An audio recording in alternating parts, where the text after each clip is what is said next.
দেখতেছি। এরপর রিসোর্ট থেকে আরো ভিতরে যে রুমগুলো আছে সেগুলো দেখতে গেলাম। ভিতরের রুমগুলো শুনেছি আরো অনেক সুন্দর এবং শুনশান নীরবতায় ভরপুর। এগুলো ভালো, এগুলো আরো প্রিমিয়াম। এটা অনেক বড়। হ্যাঁ, এই দিকে থাকতে হবে।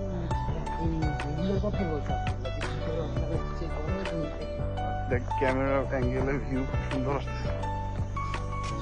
বাবা, এদিকে পুরো জঙ্গল।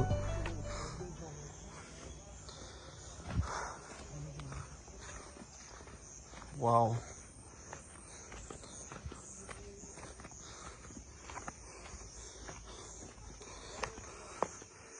এগুলোতে এসি আছে, একেবারে নিরিবিলি।